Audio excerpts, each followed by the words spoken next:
Today we're talking about the 2-episode premiere of Rabbit Hole, a thriller on Paramount Plus starring Kiefer Sutherland.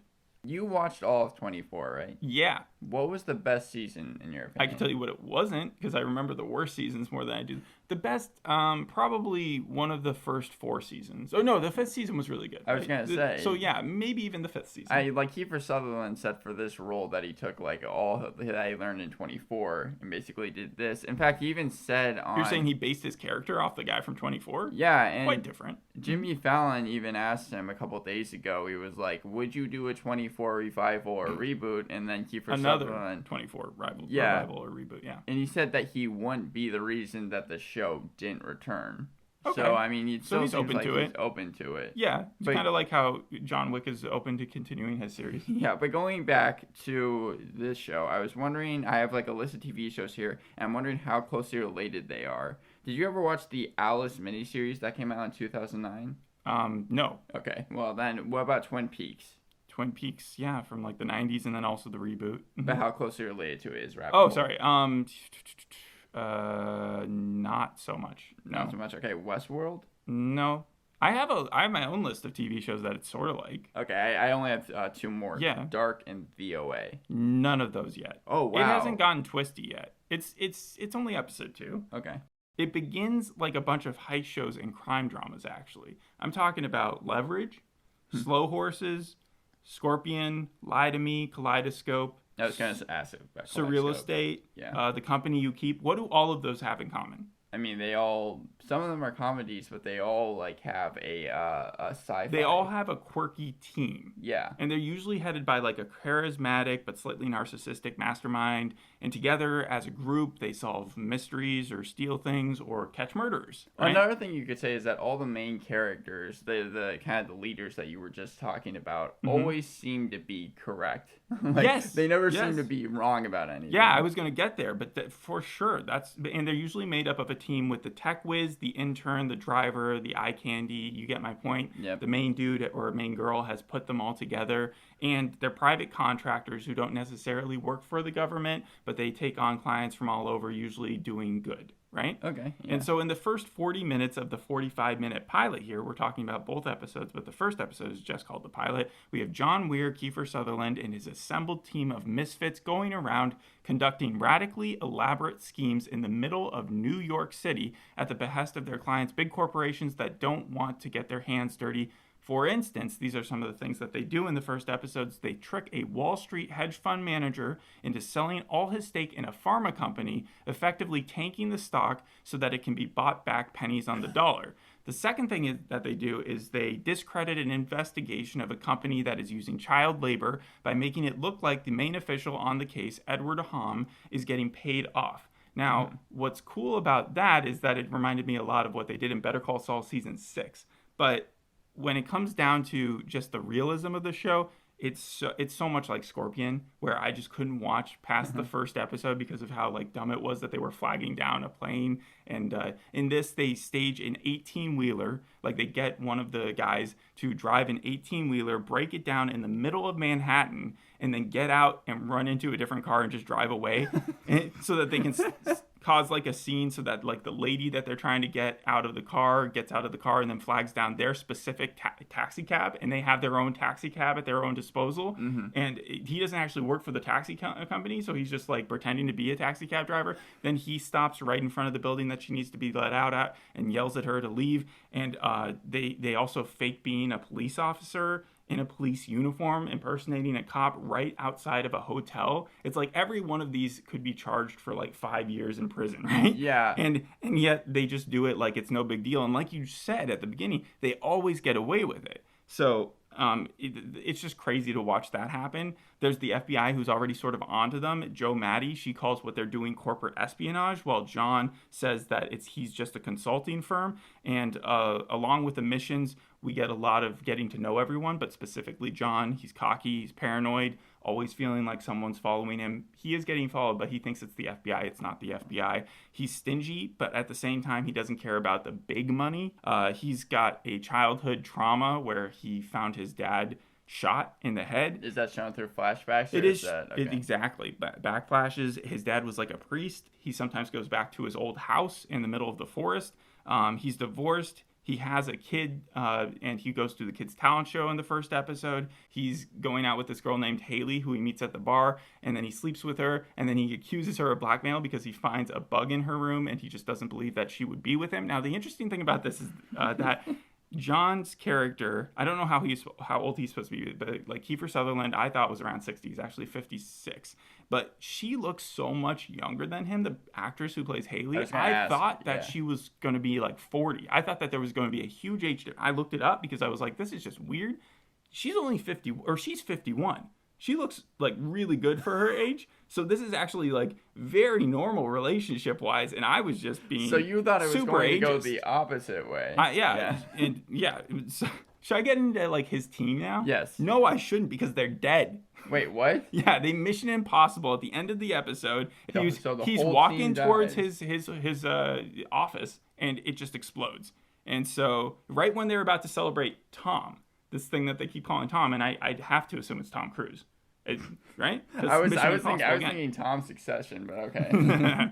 So turns out John was right to be paranoid the whole time, just about the wrong thing. His bestie from the past, who hired him for that second job, is actually into some deep shit. And the second job was the one where there was that government investigating the child labor You said laws. Edward Hom, right? Yeah, Edward Hom. And in Prison Break style, what happens is that on the news screen, suddenly, John's face is everywhere because Edward is dead. There's pictures of him dead, and now John has to outrun a cop on a horse because he's in the middle of Times Square, because of course he is. And that sounds more like John Wick than anything I've seen. Yeah. It's actually easier said than done. The 56-year-old man could just like dodge some corners, weave some blocks, and suddenly he gets back to his team's office thinking, okay, they're going to be able to obviously show the FBI that I didn't do anything. They'll clear me, and boom, that's when it blows up, that whole top part of the building, and he has to find out like what happened, right? Yeah. So what does he do? He goes to where his bestie works, this high-rise, big office data center building where the guy works at the top floor. Obviously, he's dodging his calls right now, and John like walks in with a bomb, and that he just like made because he can do that. And so he gives it to the security guy, and he's like, if you move or tell anybody about this, I will. And so he takes a security badge, he goes all the way up to the top floor, right? Yeah. All right. He confronts Valance, who immediately says sorry, jumps off the building. Wait, what? Yeah, his friend just gives him a very sad look and then is like, I can't tell you anything, jumps off the building. And this is still the first episode. Still, very end of the first episode, last 5 minutes of it, really. And so the guy who played Valance was actually Miles Valance is actually from Ozark. So it was cool to see him again. And then that's when John decides he has to get out of New York. He does set off the bomb. It's just a tear gas bomb, though. So, it just clears the hallway for him. He gets out of there. He goes to his old, house, the one we see in the back flashes, and he goes down to the basement, and guess who's down there with him? Edward. Edward's tied up. He's not dead. Edward Hom? Edward Hom is still alive. And that's where we're left at the end of the first episode. And really, there's enough there that we could probably have delved into that for the entire episode. But we have to get into the second one, which is named At Any Given Moment, where we get more background on John. We get more ridiculous hijinks, like him waltzing into the police precinct in the middle of Manhattan and stealing evidence as the most wanted man in New York City. Like, he just goes in there with confidence, no disguise necessary. And then we also get more clarity on everything that's happening, which is probably the saving thing about the show. I was gonna say, is that you're getting some answers. So because that paranoia that John has, apparently it is genetic. Wait, what? It runs in the family. No, I mean, we see a bunch of backflashes. This is where we learn more about him, where it shows him and his dad. And his dad goes from being this good dad who's teaching him stuff to crazy man ripping the telephone wires out of walls while his wife is screaming at him to calm down, And so we learn sort of that his dad may have been an agent for the government, and that's why he was killed off or staged suicide or something like that, right? It's kind of like the Night Agent. Yeah, maybe a little bit like the Night Agent. They're both spy thrillers, right? Right, yeah. Yeah, so John pretended to kill Edward. We also learned this because we're like, wow, how does he have this connection? Why is Edward there? I thought at first that it was a prison break scenario where they had edited the video where John had like driven Edward away, but really that was actual footage and he just hadn't killed him. He had given Valance a photo of Edward dead because there's this big plan that they were, I think him and Valance and his team were like trying to set something up to like get out of the city or leave, but I don't understand why, because they had money and it seemed like they were doing fine.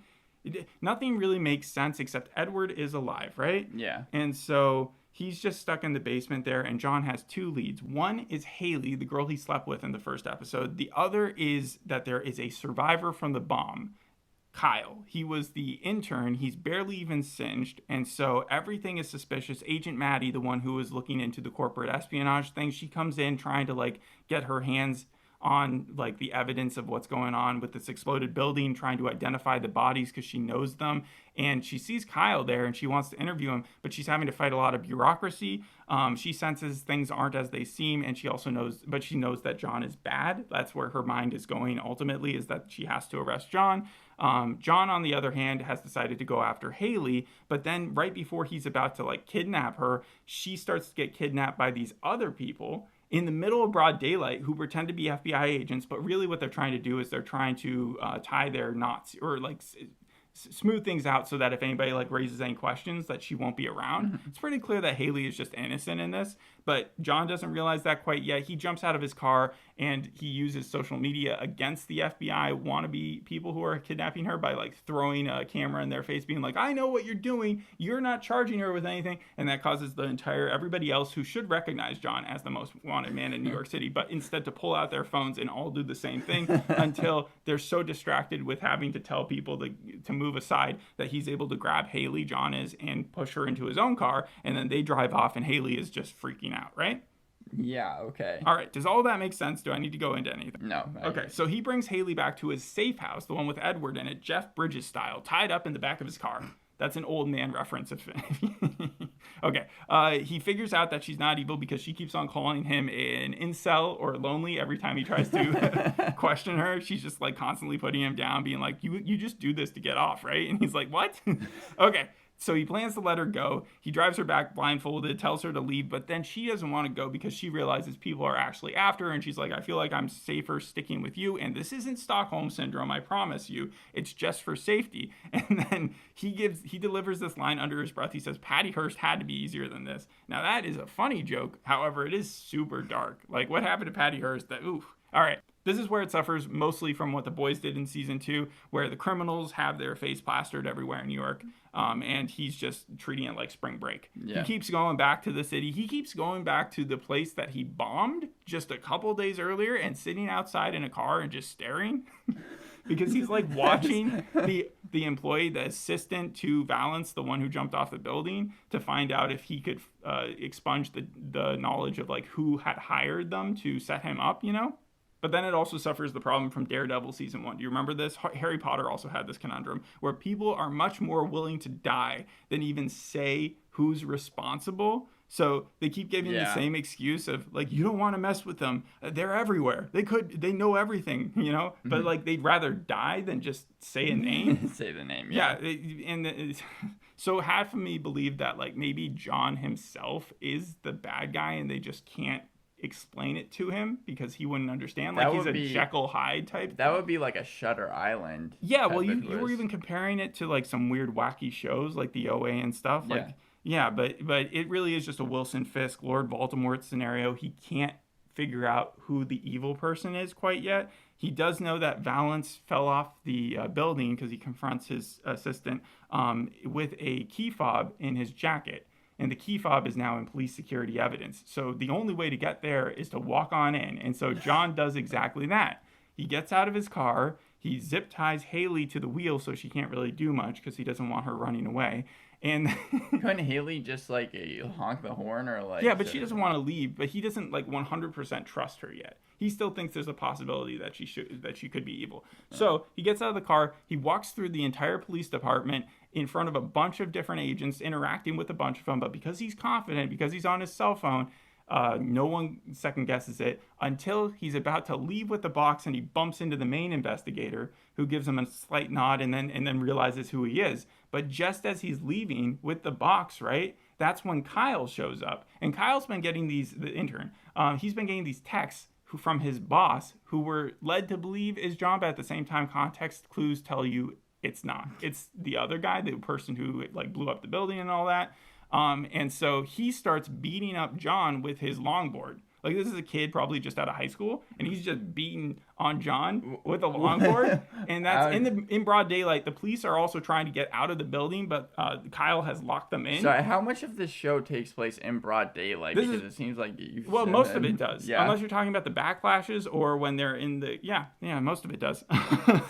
And so that's when Haley, at the very end, like runs over Kyle. Kyle's fine. Don't worry about him. What? Yeah, I mean, he's again, it doesn't matter. He just gets back on his longboard and goes away. But you could tell that Agent Maddie was mostly confused because she knew that Kyle worked for John. And so she was like, what is happening out there? John gets the key fob. They head back to the safe house, Haley and him do. And that's when they walk inside and Charles Dance walks out. And that's where John is like, hey, Dad. And so we find out that the dad was not dead the entire time. The person who got his face shot in was not his father, or his father was replaced at some point, like with this other guy that his dad was talking to. Guardian, basically. Yeah. The pros is that there's room for a lot of different theories. Mm-hmm. We didn't even talk about that. Like the first scene of the entire thing was him in a confession booth talking about 3 weeks later. Like, we don't know exactly how he gets there quite yet, but there, like, some of my theories are his coworkers. Since his coworkers we know set up the date with Haley, maybe his coworkers are evil, the ones that blew up, but they didn't actually blow up. It's just it's like a conspiracy where they've made their bodies look like that. The other thing is that John may have a brother, because we've seen 2 kids in the backflashes, but it's supposed to be like a younger version of him and an older version of him. Maybe it is actually 2 people. John could simply have forgotten the plan. They keep on referencing a plan, which makes it seem as if possibly this was all supposed to happen, but like maybe he just has amnesia and doesn't remember the details of it. It's a cool cast. Yeah, I was going to say that. I don't think it's a spoiler because it seems like the cast and even the people that worked on this show said it throughout. It's not only supposed to just be a twisty show, it's really supposed to deal with kind of misinformation, hence the name Rabbit Hole. Mm-hmm. It was created and directed by Glenn Ficarra and John Requa. They've worked on different movies, like they wrote the Cats and Dogs movie, Jungle Cruise. Cats and Dogs? Yeah. Wow. And I think they worked on I Love You Philip Morris, Focus, Whiskey Tango Foxtrot. But I actually have a game here. And I was wondering, because these are other shows that they've directed. Actually, one is a movie even. And I have like a summary of it. I want to see if you can guess what they are. Okay, so the first one is, and again, this is all stuff that they have worked on. The captivating tale of a high-flying startup hailed as the next big thing in the business world, and the individuals whose egos and ambition led to its ultimate downfall. Oh, the Super Pumped or whatever. No, sorry. We Crashed. Yes, We Crashed. Yeah, that's what I meant. And they executively produced and directed the first 3 episodes. Yeah, the episodes that you watched. Next one is a touching and moving tale about the extraordinary journey of siblings, their challenges, and the events that unfolded within the course of their experiences. Say that again. A touching and moving tale about the extraordinary journey of siblings, their challenges, and the events that unfolded within the course of their experiences. Okay, that just basically says that they're siblings and that they went through a lot of shit, right? Yeah. That could be anything from supernatural to, I don't know. This Is Us. Okay. Yeah. Of course, yes. And that includes the pilot. The third one is chronicles the life of a covert operative tasked with preventing Iran from acquiring nuclear weapons, leading him to take on a dangerous, unofficial identity. You said him? Yeah. It sounds like Tehran, but it could be. Yeah, I mean, there's a lot of shit. They recruit. I don't know. What Patriot. They executively produced it. Oh, okay. Yeah. And then the last one is a film. A recent divorcee sets out on a journey of self-discovery with the help of an ally, learning to navigate the dating world and rediscover a sense of identity.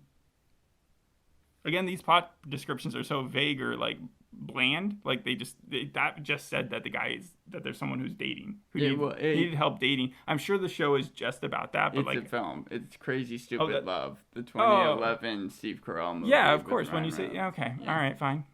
Again, okay. I know that when they were going through films that they were going to be doing for this TV show, the particular ones that they signaled out were 3 Days of Condor, The Manchurian Candidate, Marathon Man, and The Parallax Review. Yeah, the more that we talk about it, the more it's clear that John just forgot some stuff. But, like, I don't know why or how. But, like, it would be cool seeing, like, all this play out if the New York scenes weren't as egregiously, like, unbelievable as they are. If he had better ideas, because like he's supposed to be like a Sherlock guy who can see the next few seconds in front of him, so that's how he's able to avoid being recognized and stuff. But it's just not believable, you know? Yeah, it's just you can't. He didn't even. Yeah. The show you're saying basically needs to be grounded in some sense of reality for you to really enjoy it. No, I'm saying I was enjoying it. It's just that there were certain scenes that just took me out of it a little bit. It was also cool seeing the Treasury Secretary Edward Hom again. He just can't catch a break. The guy who plays him, I recognized immediately because he was also set up in The Americans. Like, he was just a nice guy there too. But because of his government job, the wife pretended to sleep with him and then like set up an affair. I remember that storyline distinctly from like season 3 or something. And so it was really interesting to just see that guy also play sort of a victim here too. Well, it's Rob Yang, and do you recognize anything else that you've seen him in? Probably, but that was the first go-to. I only know him from Succession. I also know that he was in The Menu, I think that came out last year. Who did he play in The Menu?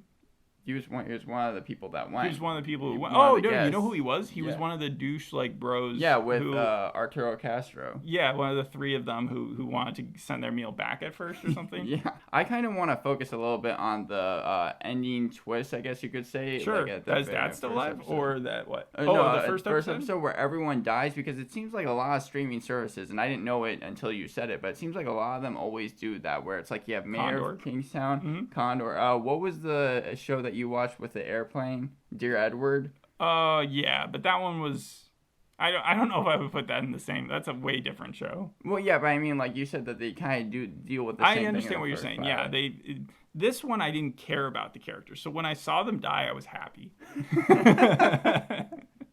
I was happy the show didn't like tell me that it was just going to be a repetitive process every single scene. The show overall has gotten good reviews. It has like an 8 on IMDb, around 1,000 reviews. That's pretty good. And then it has like a 74% on Rotten Tomatoes with a 96% audience rating. I would give it a 7, but I think I will continue to like maybe keep watching the last 5 minutes of every single episode because that's when it gets good. It's only supposed to be 8 episodes, and you said you like bring up New York. It actually wasn't shot at all in New York. It had to have been. It was shot. They showed Times Square. It was shot in Ontario. They showed Times Square. You're telling me they built Times Square in Ontario when it's so easy to shoot in New York, like plenty of shows do all the time? I mean, that seems weird. Maybe it was shot in both places, but you'll have to convince me more than just like a quick internet fact that it wasn't shot in New York. The Guardian gave the show 4 out of 5 stars and titled it Kiefer Sutherland's fun new thriller is like 24, but even wilder. But then I wouldn't call it wilder than 24. 24 was, the whole point was that it was just action. I guess what they're talking about is that 18-wheeler where it just, because it's impossible that you could cause an accident like that in the middle of Manhattan and that like there would be no repercussions for that. Like there's security cameras everywhere. They would have been able to track down where the car came from. Like all of that just leads me to believe that this company would have been held accountable. When they did the 18-wheeler scene or the scenes where they were cops, was it like a Now You See Me reveal type of thing where it was shown later on, or was it shown at the time? It was shown at the time, but we didn't see the part where he then kidnapped Edward at the end and then staged his death. We were led to believe that the whole point of the mission was that they wanted pictures of Edward giving an envelope to a lady, you know, to make it look like he was in on something that he wasn't. Yeah, I'm just surprised because again, it seemed like this show. You know how shows sometimes do the like weekly murder thing where they kill off a character. Mm-hmm. From what I was reading and just from the way that the creators were talking about it, it sounded like this was supposed to be a show that every week was supposed to have a twist in that same vein. Last 5 minutes. Yeah, Hollywood Reporter, however, they called it messy. They praised Kiefer Sutherland's performance, but still ended the article by noting it isn't enough to go down this rabbit hole. But finally, Decider has broken the streak that it seemed to be on whenever we were doing shows and said to stream it. So it's like you get this like weird mixed to positive reaction, but it seems like the audience seems to be a lot more into it than the critics were. Okay. So. Yeah. All right. Anything else you want to say? No, that's about it. Thanks for listening. We'll see you on the next episode. Hope you enjoyed this one. Bye. Bye.